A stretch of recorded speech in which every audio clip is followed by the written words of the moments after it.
नमस्कार। कैसे हैं आप सब। मैं हूं मनीष ठाकुर और आप देख रहे हैं द व्यूज मीडिया। भारत के मुख्य न्यायाधीश के पद की शपथ लेते ही जस्टिस यू ललित राष्ट्रपति के पास से बगल की कुर्सी से उठकर सामने आए और एक बुजुर्ग व्यक्ति का चरण छू लिया। देश के सबसे बड़े न्यायिक पीठ पर बैठा, देश नहीं दुनिया के सबसे बड़े लोकतंत्र के सबसे बड़े न्यायिक पीठ पर चुना हुआ व्यक्ति जब किसी के चरण पे गिरा तो लोग देखते रह गए। भारत में संस्कारों की एक नई उम्मीद जगी।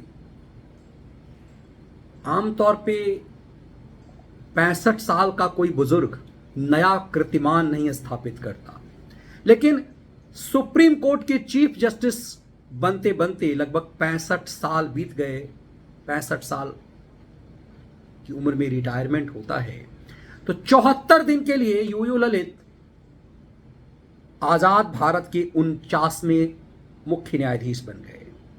भारत अपना आजादी का अमृत महोत्सव मना रहा है, तो भारत की आजादी के 75वें वर्ष में 74 दिनों के लिए यू ललित भारत के मुख्य न्यायाधीश होंगे। जब वो पद की शपथ लेने के बाद, भारत के मुख्य न्यायाधीश की शपथ लेने के बाद राष्ट्रपति भवन में तमाम गणमान्यों के बीच 90 साल के एक बुजुर्ग का पांव छूने लगे तो लोग भावुक हो उठे। आमतौर पे माना जाता है कि सुप्रीम कोर्ट के जज भावनाओं से ऊपर उठ जाते हैं और ऐसा अवसर भी बहुत कम होता है कि 65 साल का कोई बुजुर्ग, उसका पिता जीवित हो, अपने पुत्र के 65 साल की उम्र के अपने बेटे की सबसे बड़ी उपलब्धि को देखने के लिए। सुप्रीम कोर्ट के जज आमतौर पे माने जाते हैं कि किसी ऐसे विचारधारा से प्रभावित होने लगते हैं कि वो देश की सीमा नहीं मानते, वो सनातनी संस्कृति नहीं मानते। आमतौर पे ये शिकायत रहती है कि वो किसी खास विचारधारा से प्रभावित रहते हैं। लेकिन जब यू ललित अपने पिता के पांव छू रहे थे 90 साल के यू ललित की, तो यादें पीछे ले गई कि यू ललित हैं कौन। हमने भी पढ़ते पलटी तो बतौर कोर्ट रिपोर्टर वो तथ्य याद आने लगे आंखों के सामने से जब सुप्रीम कोर्ट में एक दृश्य देखा। जस्टिस यू ललित बगल वाले कमरे में एक मामले की सुनवाई कर रहे थे और उसके ठीक वाले बगल वाले कमरे में जस्टिस दीपक मिश्रा, जस्टिस रोहिंटन नरीमन के साथ राहुल गांधी से जुड़े एक मानहानि की मामले की सुनवाई कर रहे थे।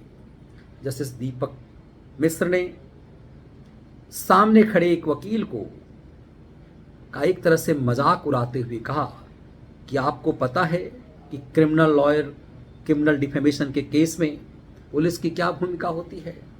बुजुर्ग वकील इस बात को समझ नहीं पाया, उसके लिए अनसुना हो गया। 80 साल पार कर चुके उस वकील उसकी उम्र शायद थोड़ी सी यादाश्त कमजोर हो गई होगी, क्योंकि सामने वो राहुल गांधी के खिलाफ डिफेमेशन के मामले की वकालत कर रहे थे और उनके सामने जो वकील थे वो देश के नामचीन चर्चित वकील कपिल सिब्बल थे जो राहुल की वकालत कर रहे थे। जज साहब को सिब्बल की सेवा करनी थी, एक तरह से सिब्बल को खुश करना था, उनकी काबिलियत की तारीफ कर रहे थे। लेकिन कपिल सिब्बल उस वकील साहब को पहचानते थे।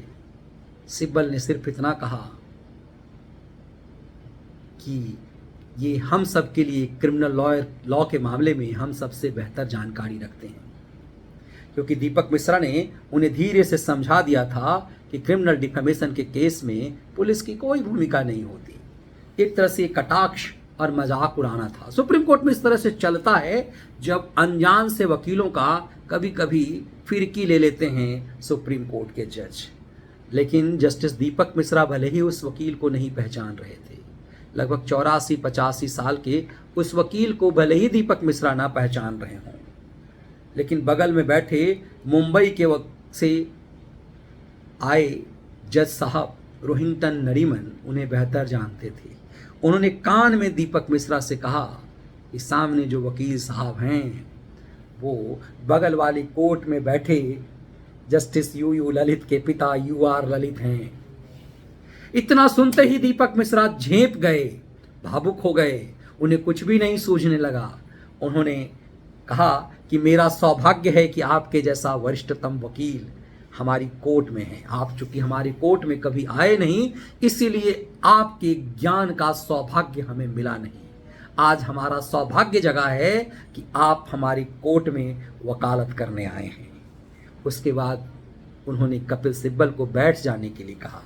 UR ललित ने अपनी बहस शुरू की। उसी UR ललित के बेटे ने आज भारत के मुख्य न्यायाधीश की शपथ ली तो उनके चरणों में जाकर के गिरे भारत के चीफ जस्टिस ऑफ इंडिया। ये किसी पिता के लिए सौभाग्य तो है ही, ये भारतीय संस्कृति के, भारतीय संस्कार के प्रफुल्लित होने का भी समय है। ये वही UR ललित हैं जिनके बारे में कहा जाता है कि जब 1982-83 के आसपास में सुप्रीम कोर्ट में इन्हें प्रमोट होकर के आना था,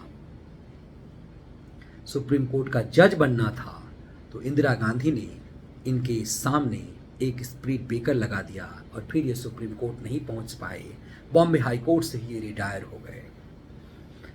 इनका अपराध ये था कि 1975 की इमरजेंसी के दौरान एक आपराधिक मामले की सुनवाई के दौरान इन्होंने पॉलिटिकल क्राइम के एक मामले में 3 लोगों को जमानत दे दी थी और फिर इस मामले में उनकी मिसाल निचली अदालतों में दी जाती थी। इंदिरा गांधी को ये पसंद नहीं था और यही कारण है कि UR ललित का जुडिशियरी में पदोन्नत का सौभाग्य वहीं विराम ले गया।